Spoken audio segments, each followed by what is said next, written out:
نصلی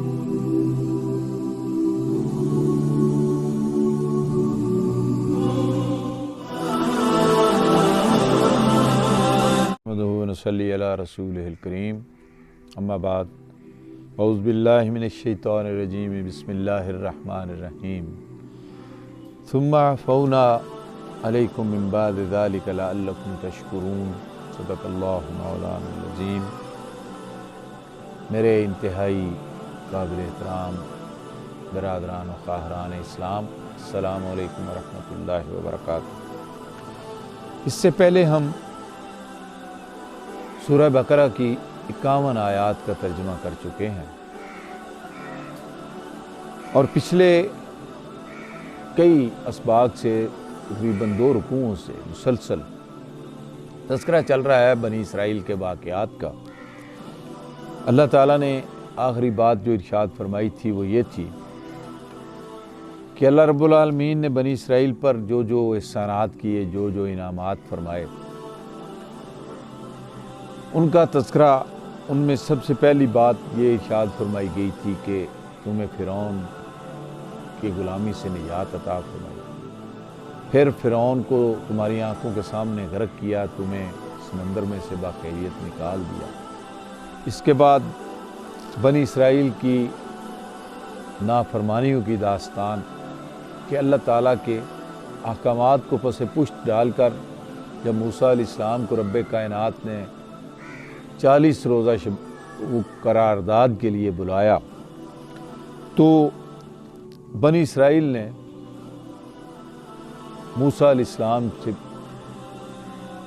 بغیر کسی حیل و حجت کے، نہ سوچ، نہ سمجھ، نہ فکر، کوئی چیز بھی نہیں، کوئی سند نہیں، کوئی دلیل نہیں، بچڑے کو معبود بنا لیا۔ اللہ تعالیٰ نے فرمایا کہ تم نے ظلم کا راستہ اختیار کیا۔ اس کے بعد فرمایا کہ پھر بھی ہم نے تمہیں معاف کر دیا، شاید کہ تم شکر گزار بندے بنو۔ اللہ رب العالمین کی طرف سے معافی دیا جانا یہ کوئی پہلا واقعہ نہیں تھا، اور نہ ہی آخری واقعہ تھا۔ مالک کائنات کی طرف سے بہت مرتبہ بنی اسرائیل کو ایسے حالات و واقعات پہ معاف کیا گیا۔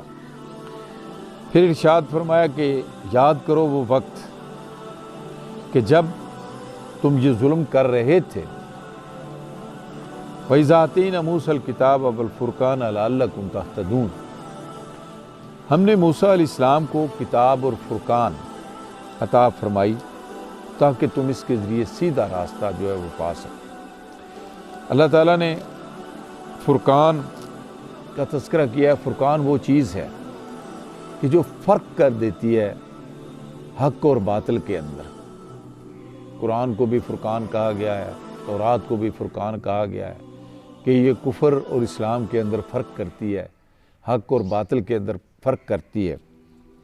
اللہ تعالیٰ نے کتاب عطا فرمائی، اور اس وقت بنی اسرائیل پیچھے بچڑے کی پوجا میں محو تھے، مصروف تھے۔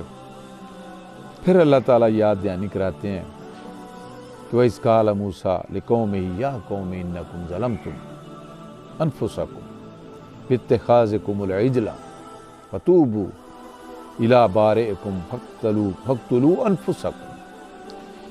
فرمایا کہ جب موسیٰ علیہ السلام اللہ تعالیٰ کی طرف سے پلٹے تو آپ نے دیکھا کہ قوم کن حالات کے اندر مبتلا ہے، تو موسیٰ علیہ السلام نے اپنی قوم سے کہا کہ لوگو، یہ بچڑے کو معبود بنا کے تم نے بہت سخت ظلم کیا ہے، لہٰذا اپنے رب کے حضور توبہ کرو اور اپنی جانوں کو ہلاک کرو۔ توبہ کا لغوی مطلب ہے پلٹنا، واپس آنا، مڑ جانا۔ اور توبہ نبی اکرم صلی اللہ علیہ وآلہ وسلم نے فرمایا کہ 3 توبہ کے درجات ہیں۔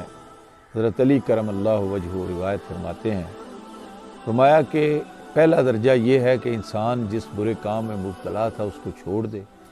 دوسرا درجہ یہ ہے کہ اللہ تعالیٰ سے گڑ گڑا کے معافی طلب کرے، اور تیسرا درجہ یہ ہے کہ آئندہ کبھی اس کام کے قریب نہ جائے۔ موسیٰ علیہ السلام نے اس قوم کو توبہ کی تلقین کی، اور یہ بات جو ارشاد فرمائی کہ تم اپنے آپ کو قتل کرو، اپنی جانوں کو ہلاک کرو، تو اس کا اشارہ ان لوگوں کی طرف تھا کہ جو اس کے محرک تھے، جس میں سامری پیش تھا۔ اللہ تعالیٰ فرماتے ہیں کہ تمہارے خالق کے نزدیک یہ تمہارے لیے بہتر ہے۔ اس موقع پر بنی اسرائیل نے توبہ کی، اللہ تعالیٰ نے ان کی توبہ کو پھر قبول فرما لیا کہ انہو هو التواب الرحیم، اللہ تعالیٰ بڑا ہی توبہ قبول کرنے والا ہے۔ بنی اسرائیل کو ایسے کئی حالات و واقعات کے ساتھ سابقہ پیش آیا، واسطہ پیش آیا، مالک کائنات نے ان کی توبہ کو بار بار قبول فرمایا اور یہ بات نشین کرائی کہ تمہارا رب تمہارے لیے بڑا رحیم ہے، بڑا مہربان ہے۔ اللہ تعالیٰ کی طرف سے موسیٰ علیہ السلام اللہ تعالیٰ کے پیغمبر، وہ بہت سی اور نعمتیں جن کا تذکرہ مالک کائنات نے اس سے آگے کیا ہے، ہم بھی انشاءاللہ اس سے آگے اگلے سبق میں ان کا تذکرہ کریں گے۔ وآخر دعوانا الحمدللہ رب العالمین۔